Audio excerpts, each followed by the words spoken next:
Hello, this is Kyyberi for PokerVIP.com.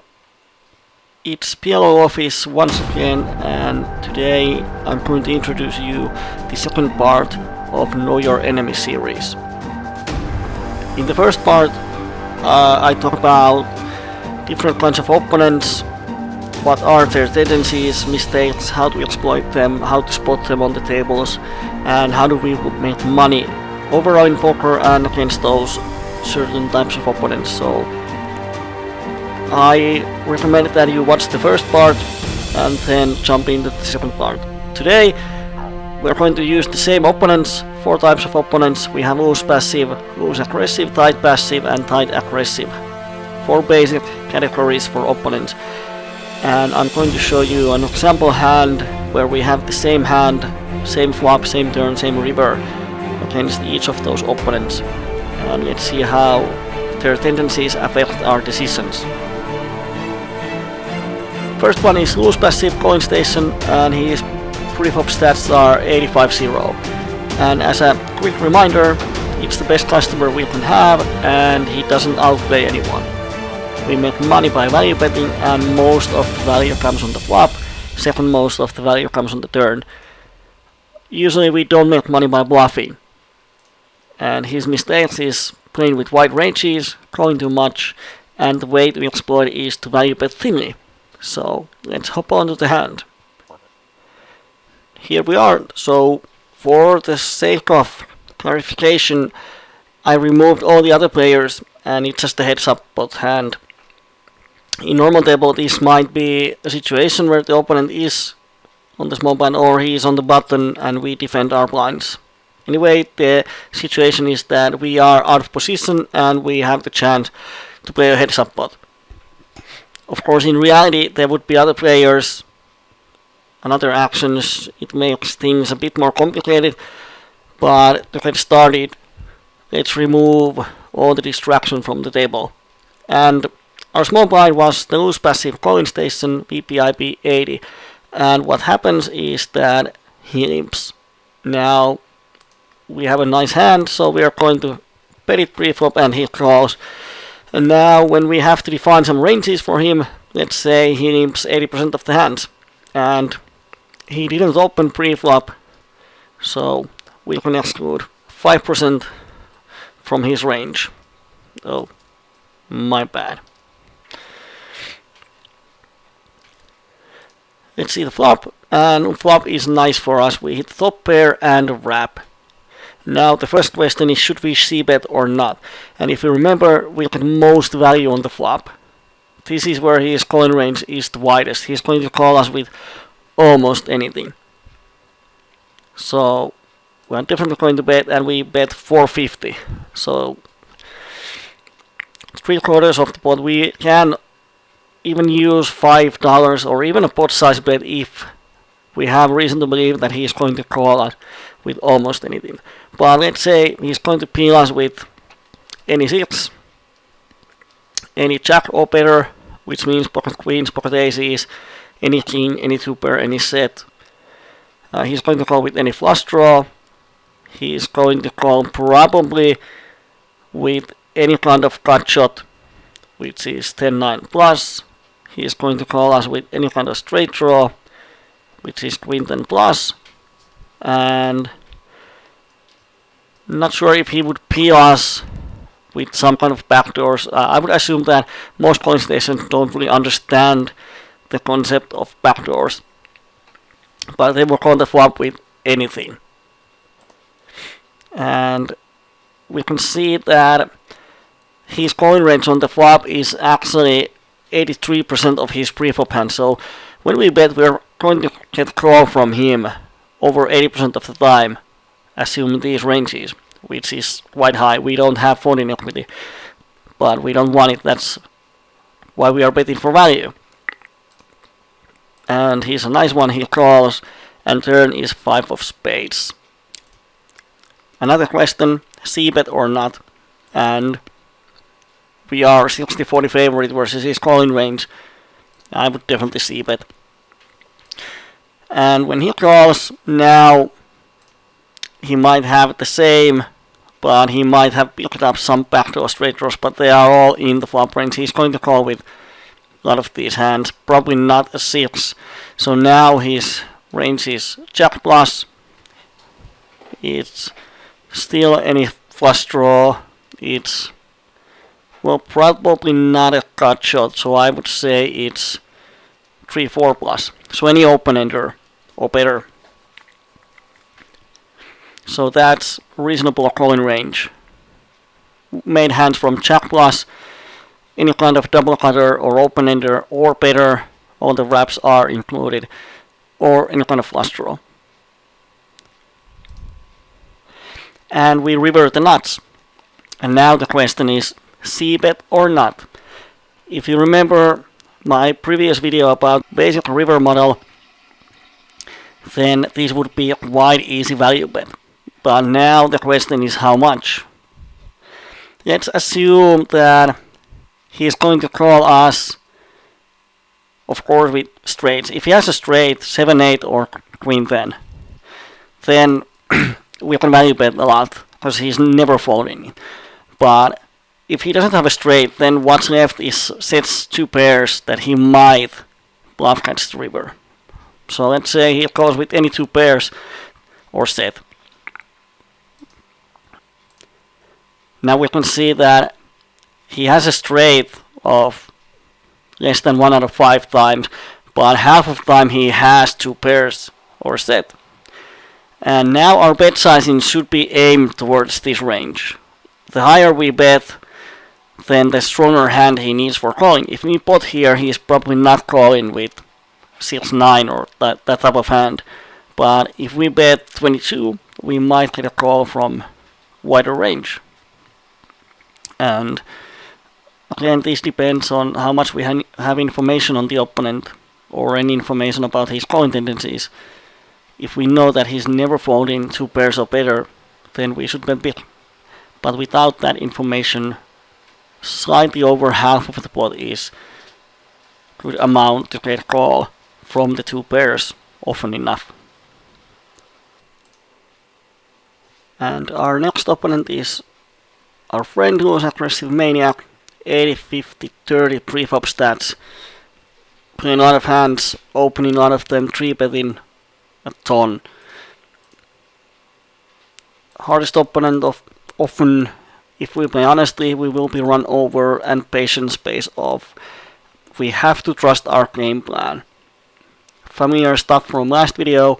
Mistakes are that creates big pots with mediocre and weak hands and might make bad bluffs.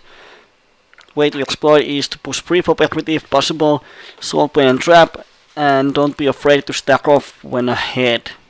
So let's see what happens in the hand against that one. Same hand, once again, heads up. I removed all the other players, created just a heads up hand to make it more simple. He opens, and let's say we use the preflop stats 80, 50, 30, and he opens like 50% of the hands. Of course we call, and then we flop the top pair and the wrap. So the first question is, what should we do? Do we don't bet, do we check call, or do we check raise? And as we can see against his preflop range, we are a nice favorite. So how to get the best value? If we don't bet, then the opponent knows we have hit this board in some way, and he's just going to fold all of his air. If we check raise, we also let him know that we have a hand that we are happy to stack off, so we have a pretty nice hit. I would say that in a heads-up pot, aggressive players often tend to c-bet pretty much always. So my plan is to check call. Now if we think what might happen on the turn, when we check call, our hand looks like a draw, which is somewhat correct, but we have the top pair. If the turn is a heart and we check and he checks behind, then we know he doesn't have a flush, and it's somewhat easier to play the river. If turn flushes the board, then we have to check, and if he bets, I would just check fold. Of course he can barrel any flush in turn, which would be profitable for him if he knows our range distribution. But still, 4 out of 5 times turn isn't hard. So I'm happy to slow play here and check call. Don't want to push our equity, because if we think he's stack off range, then we are no longer 70% favorite. Turn is totally blank, and he fires again. He might fire with his whole range, but I would assume that when we call the flop, we have something. So he wouldn't fire the turn on such a blank turn with just an air. So he definitely has some kind of hand, and let's give him a range. On the turn when he bets, he has Jack plus, and he has 3-4 plus for any open-ender or better, and he might barrel all of his flush draws. So that's a lot of hand combinations, and as we can see, we are 57% favorite over 43. So we are a favorite in his range. If we just call here, then the river is somewhat tricky because our hand looks like a draw.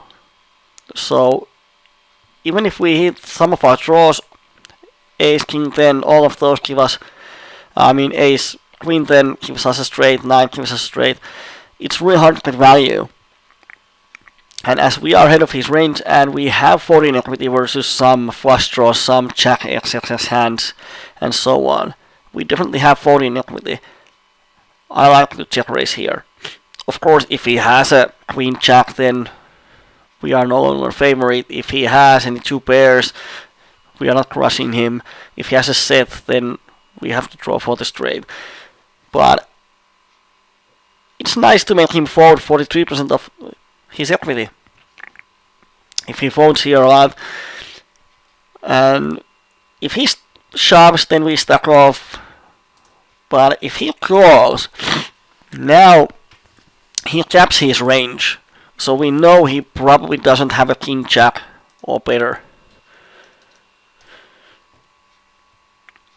So let's move on to the river, and again we hit the nuts as in the last hand, and the question is, what do we do? If we shove, he's going to bluff catch, let's say, probably with any kind of straight. I don't think he's calling with the set. Only set he might have is set of 9s here, because I think he would shove any set on the turn. So he has a straight 1 out of 4 times.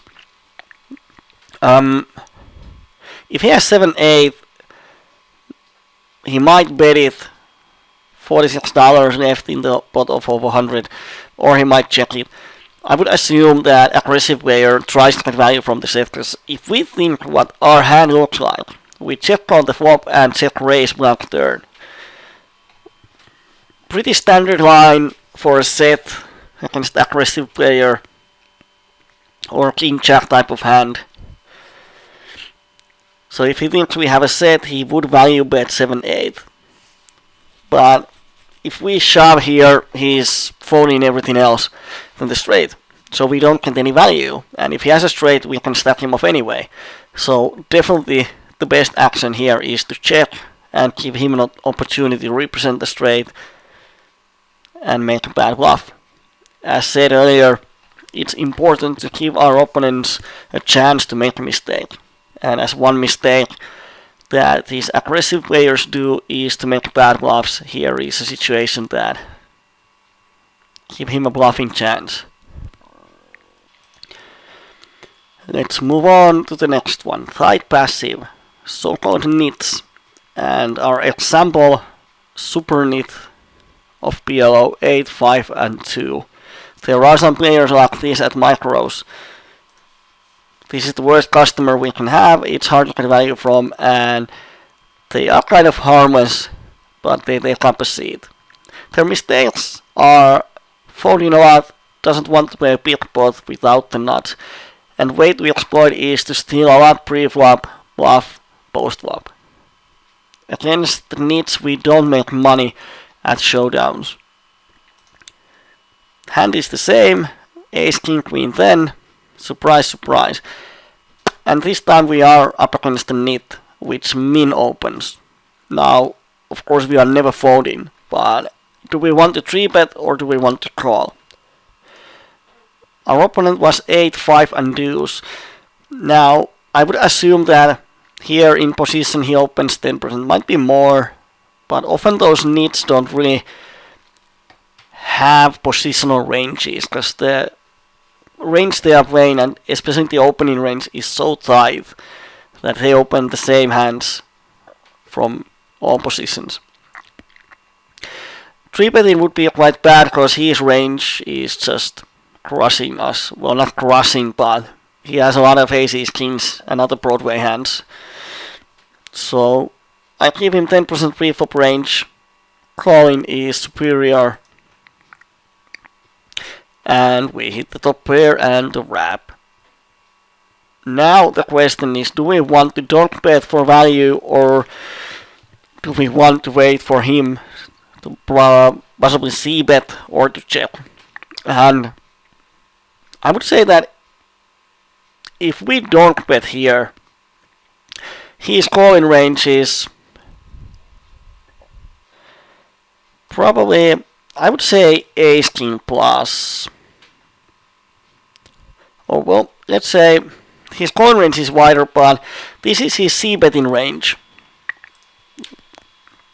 He's checking back a lot of his smaller flush draws, ace king type of hands, jack XX hands, some open-enders, and he c-bets only queen high flush draws or better, aces, 2 pair sets, and all the wraps. And this is almost 75% of his range. So if we check, he's going to c-bet around 75% of the time. And if he doesn't c-bet, then we can assume that his range is pretty weak.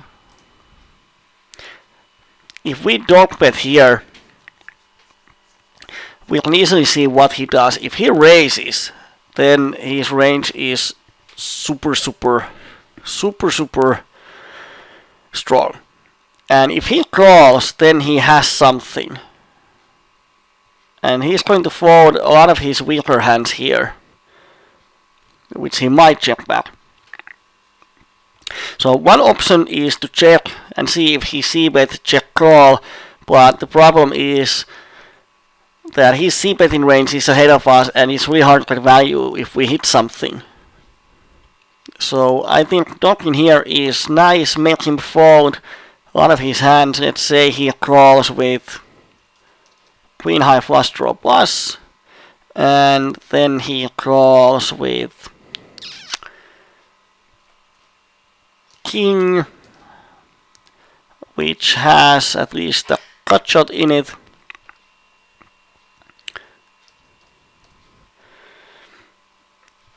He also calls with any ace king hand, and then he calls with, well, let's just say king plus. And it's around 75% of the pre-flop hands. So he's going to fold around 25% of the time. And we are a small underdog here, but one of the reasons why I like to be aggressive is to give him pressure. Nits don't like pressure. Every time when you bet or raise them, they are facing a situation where the pot is going to be bigger. And these tight players don't want to play big pots without a really strong hands. So there are definitely nits that would fold such a try king, even try aces, and so on. So I like to donk here. If he raises, I'm quite sure he has pocket kings, pocket jacks, or some super strong ace king with flush draw or something like that. And when he calls, he might solo play a set, who knows. but he definitely has something. So I would stick with this range. Turn is total black, and often if he has a top set or something as strong as that, combo draws, he would raise the flop. I like to bet again, give him pressure now. When the turn is such a black, he really is going to fold hand like King Jack because he's a nit. Or any two pair, flush draws, doesn't get the price anymore, and so on. And when he decides to call, I would be pretty sure that now he doesn't have the top set. He might have middle set of sixes with like ace, 6, 6. But if he throw plays top set on the flop, he would raise it on the turn because he still has the nuts. So let's assume that he is going to call here with some kind of 7-8 plus. If he has a flush draw, he is going to call with 7-8-9 plus for all the wraps. And he is going to call with, let's say, set of 5s and plus if he somehow has aces and 5s and so on. And I would say he doesn't have a king. So still on the turn he's a favorite, but he might fold some of his hands. Of course, one option is to check here, not make the pot bigger, but then again, the way we make money against nits is to make them fold. So now on the river we have the nuts. And once again the question is, how should we proceed? Do we value bet or do we check and give him an opportunity to bluff?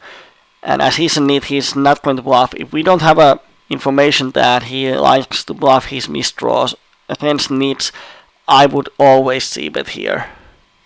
And his calling range is pretty narrow. He's going to call us maybe bluff casts with the set or some random 7-9 which he might have. Queen then of course calls, and he shouldn't have 7-8s that much. So he's not going to call us with the wide range. That's why I would bet really smallish here.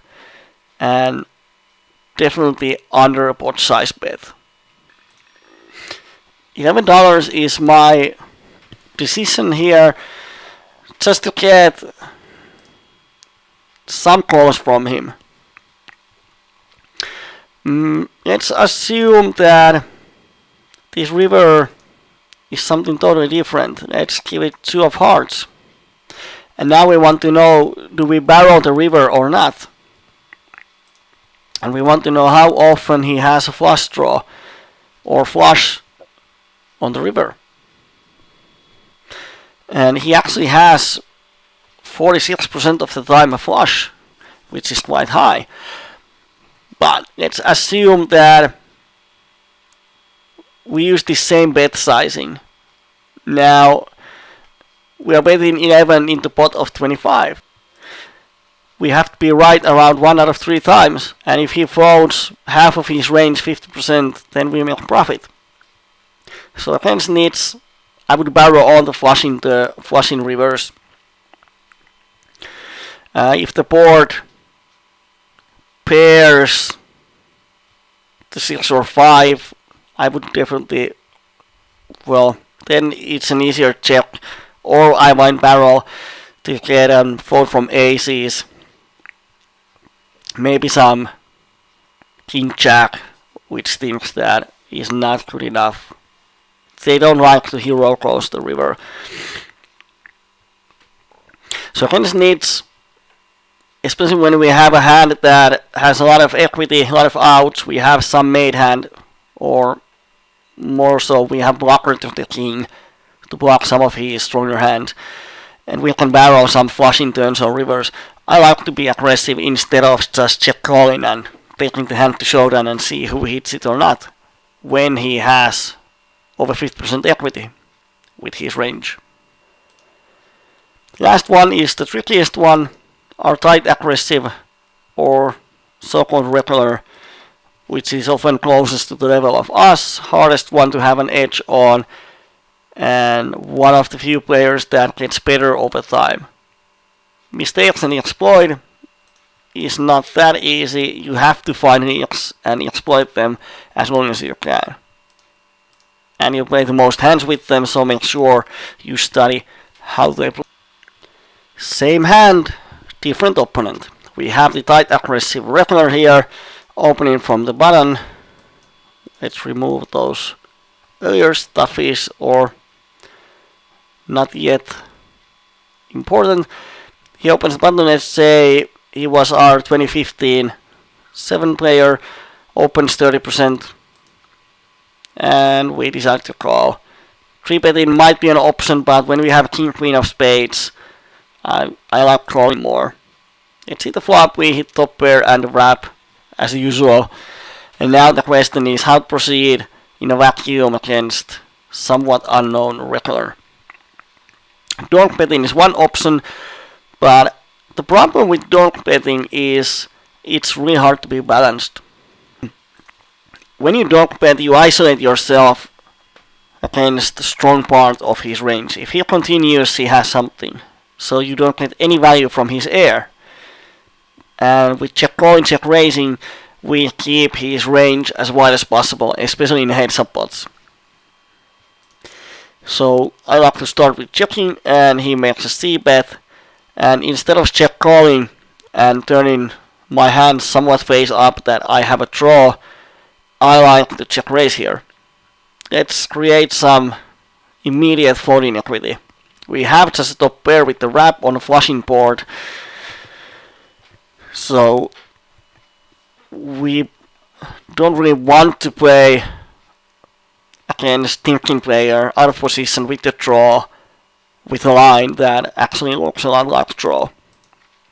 So let's assume that he draws here with queen high flush draws or better, but he needs to have something with it. So let's say that he has king with queen high flush draw or better. Then he has queen then plus for any open-ender with a flush draw, any flush draw. Then of course he has king jack plus, and he doesn't have set of kings. And let's add still something. He has ace of hearts with a queen or a 10. So he has ace high flush draw with the cut shot. Against his calling range, we are a nice favorite. If he shoves kings, then we are not that big of a favorite. But when he calls, now we know that we have a nice hand in a nice situation. Forgot another heart from here. Turn is total blank as usual, and when we check raise the flop, now we definitely have to fire the turn. And once he calls again, now we can pretty much remove some of the weaker parts from his range. He's not going to call with bare flush draw, so he needs to have something. We keep queen then pluses with any flush draw. We keep some 2 pairs if he has something along with those, which is, let's say, 3-4 plus. So 2 pairs with any open-ender. He's not going to call with just an open-ender. He's going to call with any open-ender with the flush draw, and then he's going to call with set of 5Cs or better. And if he throw plays set of jacks on the flop to see the turn, I would say that on the turn he needs to make a decision. He cannot just call with the set of jacks. So if for some reason he's just calling on the flop to see if I keep barreling on blackish turns, which might not be the best plan, but if he has a set of jacks he would raise the turn, I would think. So now when he calls, we are small favorite over his range, but it's almost a flip against his calling range. It doesn't matter because he is going to fold some parts of his range, which is only 12% of the flop range. If these ranges are correct, we have a huge folding equity for the turn bet. And then comes the river. Another situation where we river the nuts, and the question is, should we value bet or should we check call? As against the aggressive players, I would always check call here. Basic river model says that if he has a queen, then it doesn't matter what we do. If he has 7-8, it doesn't matter what we do. He's not folding, but if we check, he would probably shove, because we check raise the flop, we bet the turn, our hand looks like a set. He might have some kind of flush draw, which he turns into a bluff, thinking that 9 completes 2 straights on the river. It's a desperation bluff, half of the pot left, so he thinks the only way to win the pot is to bluff, so he bets. Definitely check call. If we bet, the only hands that are going to call us are some slow played bluff catchers like King Jack. We are blocking some of those, or some set of 5-6s. Who knows? So let's give him bluff catching range of King Jack or better.